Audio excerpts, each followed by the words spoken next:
मुख्यमंत्री डॉक्टर मोहन यादव की अध्यक्षता में मंगलवार को हुई कैबिनेट की बैठक में कई अहम निर्णय लिए गए। इनमें सबसे बड़ा फैसला नगरीय निकायों की चुनाव प्रणाली से जुड़ा रहा। अब नगर पालिका परिषद और नगर परिषदों के अध्यक्ष का चुनाव प्रत्यक्ष प्रणाली से होगा। नई व्यवस्था वर्ष 2027 के नगरीय निकाय चुनाव से लागू होगी। बता दें कि वर्ष 2022 तक नगर पालिका और परिषदों में अध्यक्ष का चुनाव प्रत्यक्ष प्रणाली से ही होता था, लेकिन बाद में इसे बदलकर अप्रत्यक्ष प्रणाली लागू कर दी गई थी। कैबिनेट बैठक में वाहन प्रदूषण घटाने को लेकर भी अहम निर्णय लिया गया। BS1 और BS2 गाड़ियों को जो वाहन मालिक स्क्रैप कराएंगे, उन्हें नई गाड़ी खरीदते समय RTO टैक्स में 50% की छूट दी जाएगी। अब अधिकृत स्क्रैपिंग संस्था को इंडस्ट्री की तरह ही सुविधाएं मिलेगी। सरकार का मानना है इस कदम से न केवल प्रदूषण घटेगा, बल्कि आम लोगों को नई गाड़ी खरीदने में आर्थिक राहत भी मिलेगी।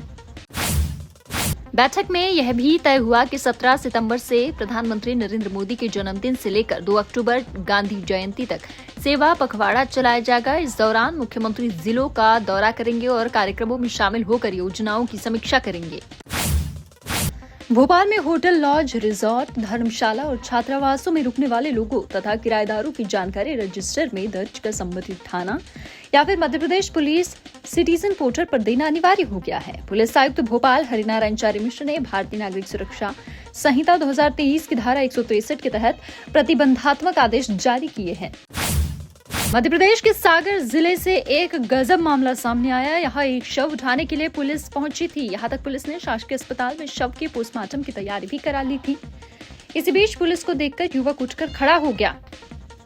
यह विचित्र मामला सागर के खुरई देहात थाने का है। पुलिस लाश उठाने शव वाहन के साथ पहुंची थी, तभी युवक खड़ा होकर कहने लगा, मैं तो अभी जिंदा हूँ। बताया गया कि बढ़ोली का सरपंच करीब 3-4 घंटे से नशे में धुत सड़क किनारे कीचड़ में उल्टा पड़ा था। महामंडलेश्वर कंप्यूटर बाबा ने मंगलवार को राजधानी भोपाल में पत्रकारों से चर्चा की है। उन्होंने बताया कि 7 से 14 अक्टूबर तक प्रदेश में गौ माता न्याय यात्रा निकाली जाएगी। यह यात्रा नर्मदापुरम से भोपाल तक रहेगी। इस यात्रा में साधु संत, किसान और गौ सेवक शामिल होंगे। यात्रा के दौरान ही गौ माता को राजमाता का दर्जा देने की मांग को लेकर CM निवास पहुंचकर ज्ञापन की भी सौंपा जाएगा।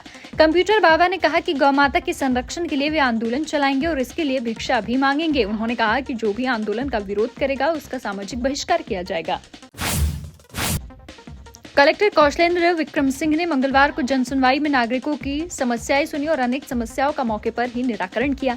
जनसुनवाई में 134 आवेदन प्राप्त हुए। इस मौके पर ADM अंकुर मिश्रा, PC शाह के अन्य अधिकारी उपस्थित रहे। कलेक्टर सिंह ने आवेदकों की समस्याओं पर संबंधित क्षेत्र के अधिकारियों को कार्यवाही करने के निर्देश दिए।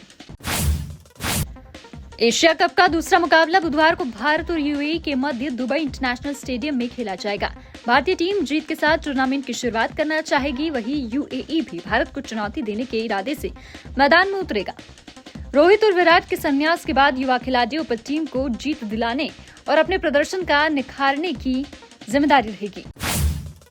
राजधानी भोपाल में गणेश विसर्जन जुलूस के दौरान हुए पथराव और मूर्तियां खंडित होने के मामले में मंत्री विश्वास सारंग और विधायक रामेश्वर शर्मा ने सख्त प्रतिक्रिया दी।